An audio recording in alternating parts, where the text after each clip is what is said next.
बिल्कुल 3 का कमरा, लेकिन बाथरूम रसोई चिराग बरामदा हो।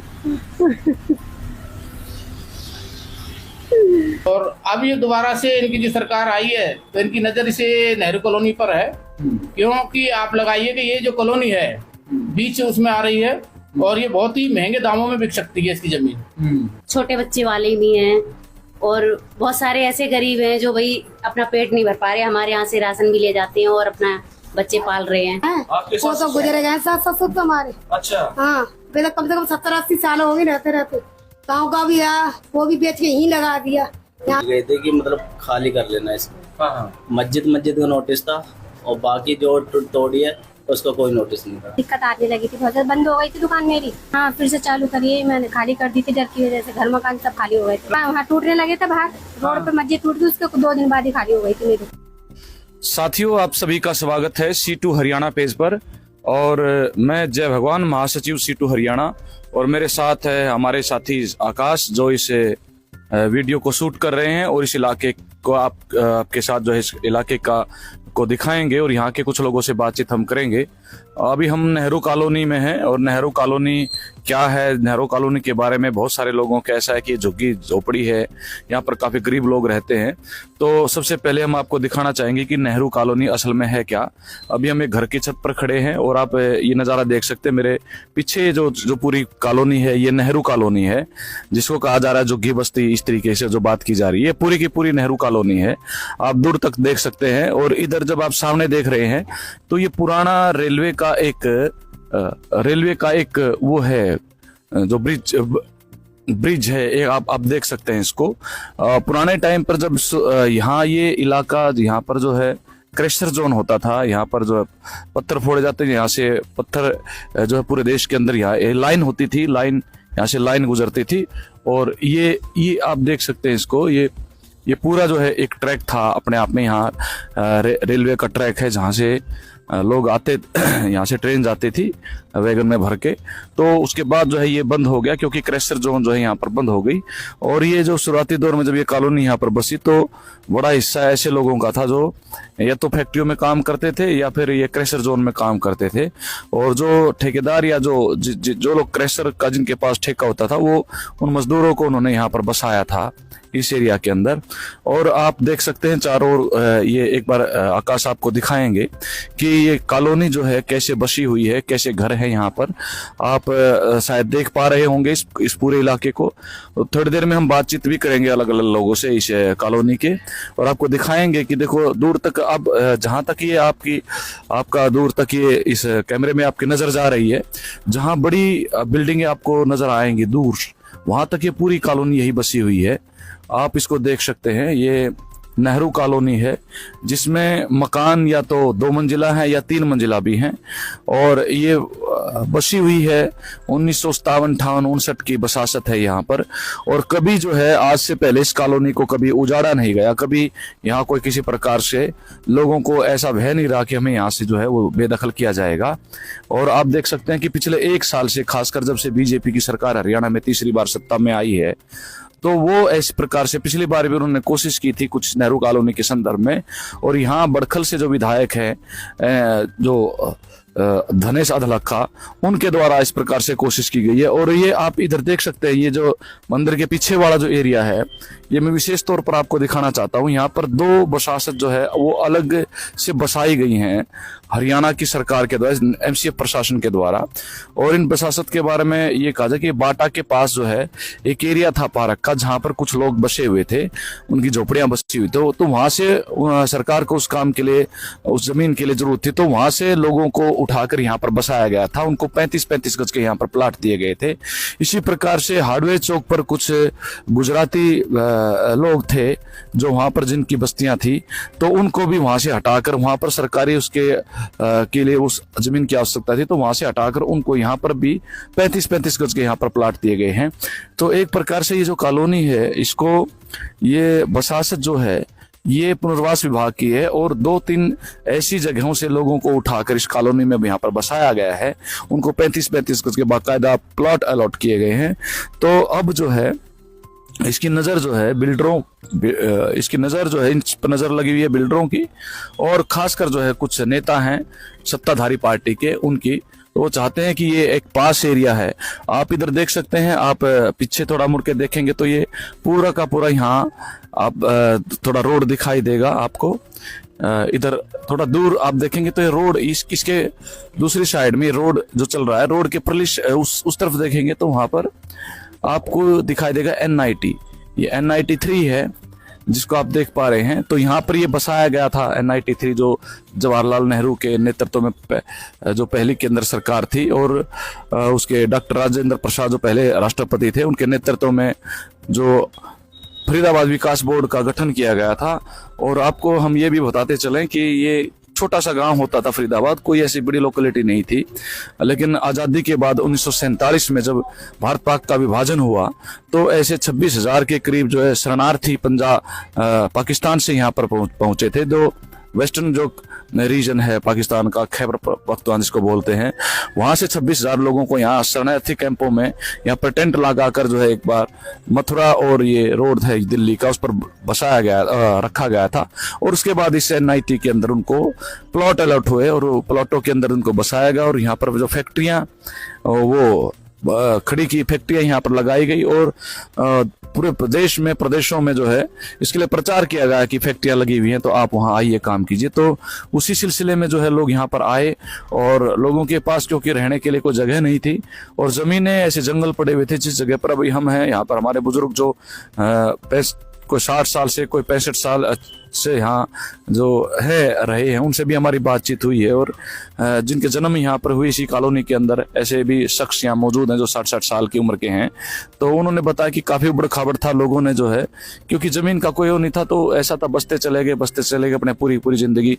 और बहुत बाद में जो है खासकर जब ये कॉलोनी बसे हुए 30-40 साल हो गए तो 80 के 90 के दशक में भी लोगों ने अपने गांव में जो भी थोड़ी बहुत जमीन थी उसको बेच के यहाँ पर अपने अपने मकान बना लिए।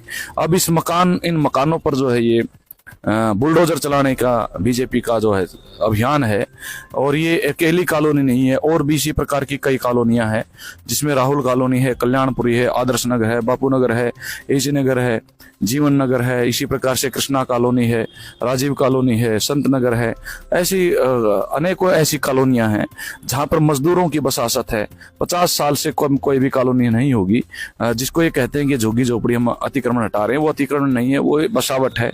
और फरीदाबाद जैसा जो इलाका है जहां पर लाखों मजदूर काम करते हैं, सरकार की कोई योजना नहीं है, प्रशासन की कोई योजना नहीं है, जो मजदूर देश के विकास में और हमारे यहाँ औद्योगिक विकास में और GDP में जो योगदान देते हैं, तो उनका जीवन कैसा है, वो रह कैसे रहे हैं, उनका जो जीवन नरकीय है क्या है।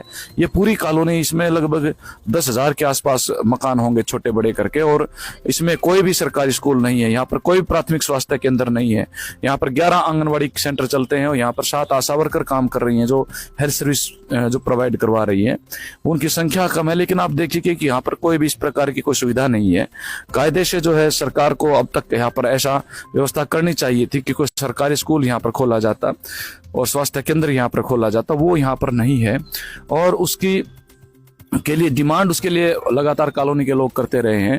पानी की व्यवस्था भी एक खास इलाके के अंदर देखेंगे आप, पानी की व्यवस्था बहुत थोड़ी पानी की व्यवस्था, और ज़्यादातर लोग जो हैं अपना पानी का प्रबंध खुद करते हैं, टैंकर्स मंगवाते हैं, और लगभग औसतन परिवारों का 1,500 से 2,000 रुपये महीने का खर्च बन जाता है, केवल पानी की सप्लाई उनको करनी पड़ती है।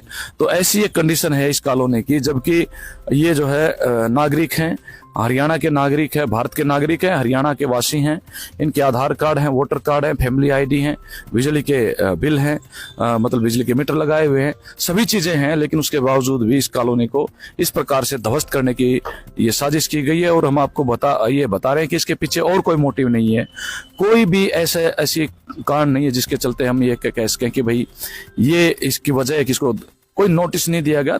सिर्फ एक ही वजह है कि इसको ध्वस्त करना और जमीनों पर कब्जा करना है। एक ही इसका कारण हमें नजर आता है जिसके लिए लोग उठ खड़े हुए हैं। और एक बार तो लोगों को डरा के धमका के इस तरीके से यहाँ पर लगभग लोगों ने अपने घरों को खाली कर दिया था। लेकिन जब से ये आंदोलन की प्रक्रिया शुरू हुई जिसमें नेहरू कॉलोनी बचाओ संघर्ष समिति बनी और उन्होंने 15 जून से धरना किया, तो अभी नेहरू कॉलोनी में हम, और यहाँ पर हमारे साथ जो है मौजूद है यहाँ नेहरू कॉलोनी के वासी और जिनके कईयों के मकान टूट गए हैं, कईयों के जो है अभी जो यहाँ पर उनकी बसावट थी, अलग अलग उनकी दुकानें थी, वो तोड़ दी गई है। तो हमारे बीच में एक पीड़ित परिवार है जिनका घर टूटा है और जिनकी दुकान भी टूटी है। तो अम्मा जी, क्या आपका मकान तोड़ दिया है? मेरा मकान तोड़ दिया दीनदयाल को। कहाँ था मकान आपका? यहाँ तुलसी आ गए। तो आपके क्या बच्चे रह रहे थे उसमें? सारा परिवार रह रहे। सारा परिवार? कितने बच्चे हैं आपके? 4 पोते पोती है और एक मेरा छोरा बहू और मैं 7 जने हूँ। तो पहले आपको कोई नोटिस दिया था सरकार ने? नाम पुना देते एकदम आगे तोड़ा है। कोठी बिल्कुल 3 का कमरा, बात हो रसोई, फिर आगे बढ़ा हम देखो।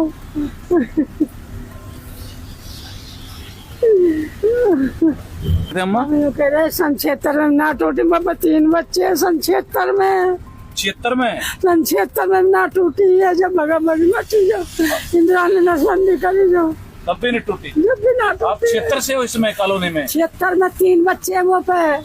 अच्छा, तब से आप यहाँ रह रहे हो? वो से पहले से ही मैं। वो से पहले से रह रहे हो? हाँ। अच्छा। सन 76 3 बच्चे वो पे 10 साल का बड़ा लड़का, 1 7 साल के छोरी थी। तो आपकी शादी हुई थी, उसके तुरंत बाद आ गए थे यहाँ पर? शादी होने के बाद, शादी हुई गाँव में, उसके बाद यहीं आ गए हम। यहीं आ गए? हाँ। और बच्चे यहीं पर पैदा हुए? 7 बच्चे वो पे यहीं पैदा हुए। यहीं पैदा हुए? हाँ। तो बड़ा बच्चा जो है 10 साल का था 76 में। 76 में। तो 1966 में आप यहाँ पर, 1964-65 में आप यहाँ पर आए थे। डॉक्टर BS वर्मा जी हमारे साथ हैं, लंबे टाइम से यहाँ लोगों की जो है मदद कर रहे हैं। तो हम उनसे पूछना चाहेंगे इस कॉलोनी के बारे में और क्या लोगों की समस्याएं हैं इस समय, खासकर जब ये कॉलोनी को तोड़ने की जो प्रक्रिया चल रही है, तो लोगों पर क्या उन पर बीत रही है, क्या वो सोचते हैं इसके बारे में? सबसे पहले तो सर मैं आपके चैनल का धन्यवाद करता हूं। और इसमें जो इस कॉलोनी में कम से कम जो है आबादी 10,000 घर की आबादी है सर, और सभी गरीब तबके के लोग रहते हैं इसमें, अपनी मेहनत मजदूरी करके खाते कमाते हैं। और यहाँ तक कि पानी की भी इतनी बड़ी समस्या है कि पानी भी जो हर घर में कम से कम 1500-2000 रुपए का पानी घर में आ जाता है। पानी की व्यवस्था आज तक नहीं, हर महीने इतना? हर महीने का है। और यहाँ पर सर कोई ना ही कोई प्राइमरी स्कूल की, हमने एक बार मुद्दा रखा था, अवतार सिंह जो उस टाइम जो भड़ाना सांसद थे, तो उनके सामने मैंने एक प्रपोजल रखा कि सर इसमें एक प्राइमरी स्कूल का भी कम से कम जो है होना चाहिए, होना जरूरी है। 10,000 के मकान है। और यहाँ रोड पार करके जो बच्चे प्राइवेट स्कूलों में जाते हैं, तो कुछ गरीब तबके के लोग, उनके बच्चे पढ़ नहीं पाते, तो कुछ गलत आदतों में पड़ जाते हैं, क्यों गरीब इतनी जो फीस नहीं दे पाते और नहीं पढ़ेंगे तो निश्चित तौर पर कई। उसमें सर ये भी है ना कि उसमें जो गरीब बेचारे मजदूरी, झाड़ी मजदूरी वाले व्यक्ति हैं, उसकी फीस दे नहीं पाते प्राइवेट में। तो उस टाइम भी उन्होंने हाँ तो किया था, लेकिन आज तक इसमें कोई प्राइमरी स्कूल की भी व्यवस्था नहीं हुई और ना ही कोई पानी की व्यवस्था हुई है इसमें। अपने कुछ एरिया में 1-2 ट्यूबवेल लगा दिए, जो है महेंद्र प्रताप जी के सामने लगे थे वही लगे हैं, उसके बाद कोई इसमें ट्यूबवेल वगैरह भी नहीं लगे। और सर इसमें सबसे बड़ी समस्या ये है कि ये पुनर्वास की जमीन है और इसमें आज तक किसी भी ऐसी व्यवस्था नहीं सरकार ने की है कि जो इसमें सुविधा दे सके। तो हम सभी आपके चैनल के माध्यम से यही कहना चाहते हैं कि इस लड़ाई को लड़ रहे हैं, इन गरीबों को बेघर नहीं किया जाए और इनको यहीं बसाया जाए। या अगर यहाँ से जो भी मकान तोड़े गए हैं, उन मकानों के भी कुछ मुआवजा या कुछ जगह देकर उनको बसाने की कृपा करें। हम सभी हमारी बीजेपी सरकार से यही निवेदन करते हैं कि इनको पुनः। अच्छा, आप ये बताइए कि सरकार तो पहले भी रही है, पहले भी क्योंकि कांग्रेस की सरकार रही है, क्योंकि नीचे की जो बसावट है कॉलोनी की, वो बहुत सारे तो ऐसे 56 साल के ऐसे हमारे बंदे मिले जो बिल्कुल बंदे हैं, जो यहाँ पैदा हुआ बिल्कुल। ये 1958-59 की बता रहे कि कॉलोनी बसी हुई है, बिल्कुल। ऊपर की बसावट जो है 45 साल के करीब 45 साल बैठे हुए हैं, बिल्कुल। तो ये इससे पहले क्या जो भी सरकार रही है, कांग्रेस की सरकार रही है, UDF की सरकार रही है, चौटाला की सरकार रही है, हरियाणा विकास पार्टी बंशीलाल की सरकार रही है, यहाँ तक कि बीजेपी और चौटाला की मिलकर भी सरकार यहाँ पर रही है, तो क्या पहले भी ऐसे तोड़ने का ऑर्डर इस कॉलोनी को आया या पहली बार ये ऑर्डर आ रहा है? ये सर एक इसमें ऐसा कभी नहीं हुआ कि तोड़ने का, जो है ज्यादातर इसे सरकार में ही आया है, इसी सरकार में। और एक बार वैसे चौटाला सरकार में भी आया था जब इनकी मिलजुल के सरकार थी, तो उस टाइम भी ये जो है बात पेंडिंग में डाल दी गई। और अब ये दोबारा से इनकी जो सरकार आई है, तो इनकी नजर इसे नेहरू कॉलोनी पर है, क्योंकि आप लगाइए कि ये जो कॉलोनी है बीच उसमें आ रही है और ये बहुत ही महंगे दामों में बिक सकती है इसकी जमीन। तो इनकी नजर है इन लोगों की। तो अब आपको क्या लगता है कि जो संगठन है ये आए हुए हैं, आंदोलन कर रहे हैं, संघर्ष कर रहे हैं, लोग इकट्ठे हो रहे हैं, तो शायद कुछ रास्ता निकलेगा या सरकार कुछ करेगी इस पे, क्या आपको नजर मैं तो सर आपके माध्यम से यही कहना चाहता हूँ कि सरकार को सोचना चाहिए और हमारे जैसे CTU के जो भी और भी संगठन जितने भी आ रहे हैं इस कॉलोनी को बचाने के जो मुहिम चला रखी है उनका साथ सरकार भी दे। और हम तो भारतीय जनता पार्टी सरकार से यही कहते हैं कि बेघर ना करे किसी को, इनको यहीं बसाया जाए और इनको जो भी तो मकान तोड़ गए उनको मुआवजा दिया जाए। शुक्रिया। नंबर क्या है इसका आंगनवाड़ी का? 510 है। आपका नाम क्या है? शशि। शशि। तो ये आंगनवाड़ी केंद्र है जो नेहरू कॉलोनी के अंदर है, और नेहरू कॉलोनी में कितने आंगनवाड़ी केंद्र है यहाँ पर? 12 हैं। और 12 के बारे में भी थोड़ी देर पहले हम आए यहाँ पर, काफी बच्चे थे यहाँ। और कितने बच्चे आ रहे हैं आपके यहाँ पर? 20-21 के लगभग 20-21 बच्चे आते हैं और लाभार्थी आते होंगे टोटल मिला के लगभग 70-80 के लगभग। तो ये जब कॉलोनी तोड़ने की प्रक्रिया चल रही है तो आपको चिंता नहीं होती कि भाई हमारा सेंटर का क्या होगा, बच्चों का क्या होगा? बिल्कुल होती है वही। हमें तो बल्कि और ये चिंता होती है कि ये गरीब लाभार्थी हैं, ये कहाँ से कहाँ पहुंचेंगे, पता नहीं कहाँ इनका आना जाना होगा। कुछ प्रेग्नेंट हैं, छोटे बच्चे वाले भी हैं, और बहुत सारे ऐसे गरीब हैं जो भाई अपना पेट नहीं भर पा रहे, हमारे यहाँ से राशन भी ले जाते हैं और अपना बच्चे पाल रहे हैं। तो यहाँ जो बच्चों के माँ बाप आते हैं आपके सेंटर में, जब से ये कॉलोनी को खाली करवाने का जो सरकार ने एक मुहिम चलाई है, तो वो अपनी चिंताएं आपके सामने साझा करते भी क्या होगा घरों का, या आप उनसे क्या कह रहे हैं कि भाई कैसे कैसे? क्योंकि मैंने सुना कि यहाँ लोग जो हैं मकान खाली करके चले गए थे, अपना सामान भी उठा के चले गए थे। नहीं, मकान खाली करके जाते भी हैं, लेकिन वो चिंतित भी रहते हैं। कुछ किराए पे जाते हैं, बल्कि वो और चिंते में रहते हैं कि हम कितना कमा पाएंगे, कितना खिला पाएंगे। यहाँ अपना जो भी है, अपना छोटा सा कमरा है, लेकिन कहीं जाएंगे तो किराया भरेंगे या फिर बच्चे पालेंगे। तो ये उनकी सबसे बड़ी चिंता है, और हमसे शेयर भी करते हैं कि भाई हम कहाँ जाएं, यहाँ को छोड़कर कहाँ जाएंगे, कैसे? अभी जो है, अभी जैसे आंदोलन एक चला हुआ है, अभियान चला हुआ है, जो संघर्ष समिति बनी है नेहरू कॉलोनी संघर्ष समिति, उसके बाद एक बार तो ये तोड़फोड़ की कार्रवाई रुक गई है। तो आपके यहाँ जो बच्चे आते हैं, उनके माँ बाप आते हैं, अभी थोड़ा उनको विश्वास है कि भाई अब कॉलोनी शायद बच जाएगी, क्या लगता है? लक्ष्मी आप खड़ी है। लक्ष्मी, आप क्या है यहाँ, हेल्पर हैं आप? हाँ जी। तो क्या है ये जो, अगर बच्चे मान लिया यहाँ कॉलोनी ही उजड़ गई तो बच्चे कहाँ जाएंगे जो आपके यहाँ जाएंगे जी? यही तो कर रहे हैं, बहुत बेचारी रो रही हैं, ऐसी बहुत परेशान है। सामान को ले लेके भी चली गई है तो वापस भी ला रही है। लोग कह रहे किराए पे 15-15 हजार रुपया कहाँ से देंगे बताओ? अच्छा। हाँ, भाई किराए पर रहकर भरण पोषण अच्छे से नहीं कर पा रहे, करना पा रहे। लोग कह रहे वहाँ बच्चे का पढ़ने का भी 20-20 हजार तो उसमें दे दे पढ़ाई के उसमें। अच्छा। और स्कूल चलते हुए हैं, जो पैसा स्कूल में लगा चुके हैं, और आधे से वो हटाएंगे, ना उनको पैसा मिलेगा, ना ही उनके बच्चों की पढ़ाई हो पाएगी। बताओ कैसे? तो इस समय बहुत ही गंभीर परिस्थिति है। ठीक है भाई माँ बाप के लिए तो ठीक, आप तो यही चाहेंगे कि कॉलोनी बसी रहे और ये सेंटर बचे और बच्चों को जो सुविधाएं मिलती रहे। चलो, ये जो मुहिम चली हुई है संघर्ष समिति के लोग, हमारा भी ड्यूटी है, हमारी भी ड्यूटी छूट जाएगी जब ये चली जाएंगी तो हमारा भी काम छूट जाएगा। अच्छी बात, आपके सेंटर बंद हो जाएंगे तो आपके बंद हो जाएंगे, जब फूट जाएंगी तो हम तो यही कह रहे हैं कि हमारा हमें भी हमारी सरकार ने यही कर रखा है कि भाई भगवान थोड़ी है, तुम यहाँ जब लाभार्थी नहीं है तो तुम्हारा क्या काम। तो हमें अपनी नौकरी की भी चिंता है। ठीक है, चलिए ठीक है। आप यहाँ लाभार्थी हैं, आप यहाँ राशन लेने आते हैं, आपका भी मकान है यहाँ, आपके बच्चे पढ़ने आते हैं, तो आपको क्या लगता है कॉलोनी खाली करवा रहे हैं, ठीक कर रही है सरकार? नहीं, बहुत बुरा कर रही है। बहुत बुरा कर रही है। तो आप भी अपना सामान उठा के लेके गए थे? नहीं, हम नहीं गए। अभी नहीं लेके गए, हमारा तो यही है अभी तक है। तो अब यहीं बसे रहेंगे, सालों से रह रहे? कितने साल से रह रहे आप लोग इधर? आप भी यहीं से हैं? नहीं तो भैया हम तो 50 साल तक से लेकर आ रहे, 7 ससुर तो हमारे यहीं पे हैं। आपके वो तो गुजरे गए 7 ससुर तो हमारे। अच्छा। हाँ, पहले कम से कम 70-80 साल हो गए रहते रहते। गाँव का भी है, वो भी बेच के यहीं लगा दिया। यहाँ का भी चला जाएगा तो हम लोग कहाँ जाएंगे? 10,000 20,000 तनख्वाह मांग रहे हैं किराए की, हम कहाँ से रहेंगे? छोटे छोटे बच्चे कहाँ से बढ़ेंगे? आदमी की इतनी आमदनी है नहीं है। 8,000 9,000 10,000 उससे बच्चे पालेंगे, घर का किराया थे कहाँ से? तो ठीक है, चिंता जायज है। देखिए बच्चे भी, देखो सारे बच्चे आए हुए हैं सेंटर के अंदर, आप बच्चों को भी देख सकते हैं। यहाँ पर बच्चे, ये सारे बच्चे सेंटर के बच्चे हैं जो यहाँ पर आके पढ़ते भी हैं और राशन भी इनको मिलता है ICDS स्कीम के तहत। अरे भैया नमस्कार सभी को। तो इस कॉलोनी को तोड़ रहे हैं, इसके बारे में कुछ बात करना चाह रहे हैं, ठीक है। हाँ जा कोई बात। तो ये जो है